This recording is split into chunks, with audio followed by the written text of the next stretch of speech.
En este mismo momento hay muy poca discusión en torno a la reforma constitucional.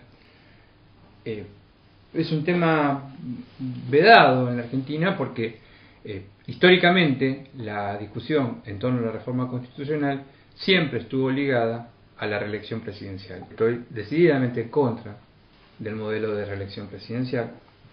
A mí me gusta el modelo de que el presidente o la presidenta de la nación cumpla su función, quizá le vamos a ampliar el mandato, y una vez que cumpla su función pase a servir públicamente en otro sitio. Todos los instrumentos que están en el mundo, todos los objetos, son constantemente desarrollados, reformados, tienen reforma tras reforma.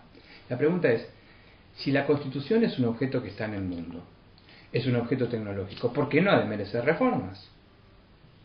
¿Por qué hay que pensar que las constituciones son el hecho sagrado de una sabiduría irrepetible? ¿Por qué nosotros no tenemos derecho como generación a darnos nuestra propia constitución?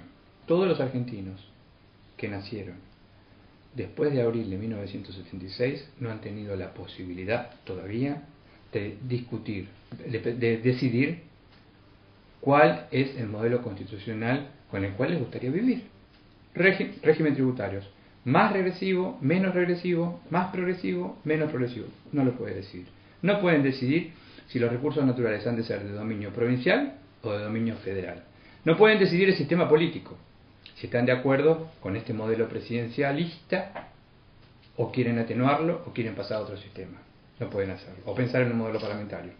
No pueden pensar en la organización del Poder Judicial. No pueden reformar el Poder Judicial. No pueden reformar el Congreso. No pueden reformar nada.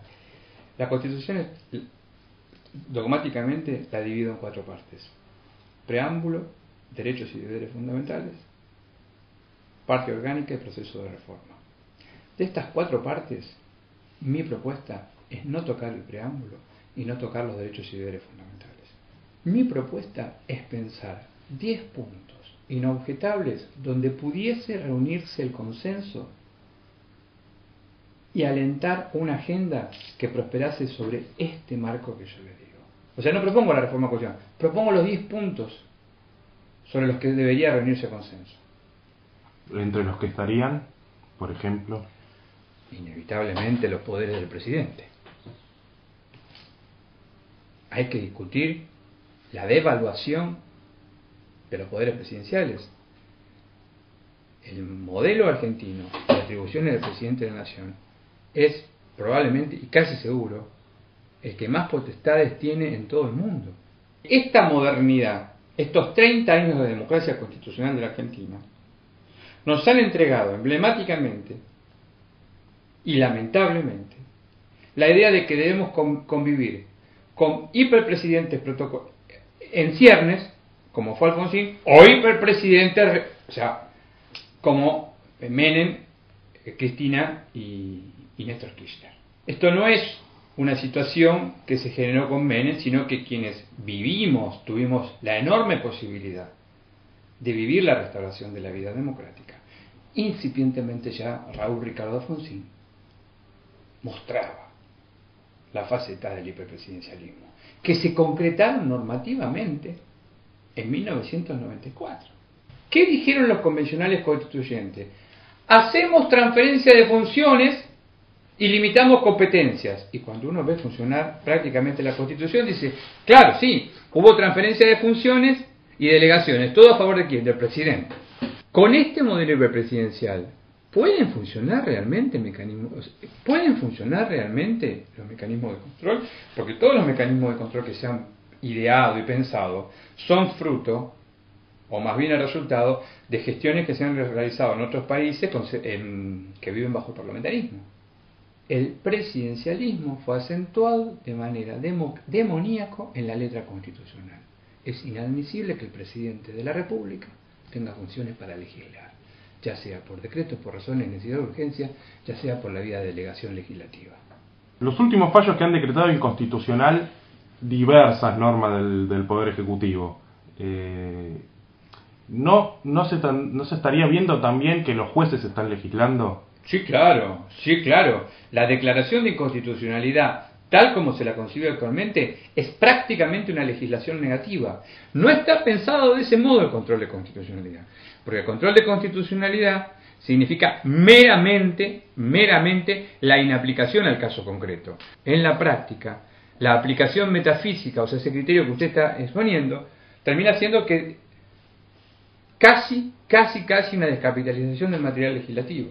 ¿Podría tener solución con algún tribunal constitucional? Qué pregunta realmente.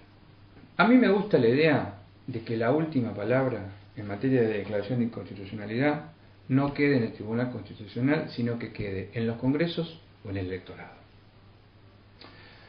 Si su pregunta es, si yo estuviese de acuerdo con la creación de un Tribunal Constitucional, diría que sí, siempre y cuando en la misma reforma constitucional contemplemos que la declaración de inconstitucionalidad será reenviada en la primera elección al electorado para que se pronuncie, o al Congreso.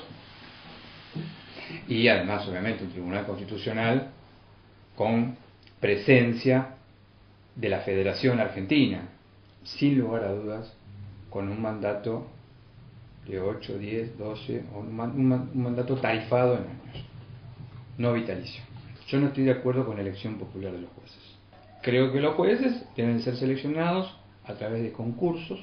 Por un lado estoy diciendo que las declaraciones de inconstitucionalidad vuelvan al electorado y pareciera como que estoy de acuerdo con... No, cuidado, paremos la mano. Los legisladores son elegidos por el cuerpo electoral. El presidente de la nación es elegido por el cuerpo electoral. Las decisiones de los legisladores son controladas por un tribunal constitucional o por la Corte Suprema. Pido, por favor, que el día que declaren la inconstitucionalidad reenvíen al Congreso Federal o al electorado para que sea la última palabra. Pero los jueces son muy claros y terminantes.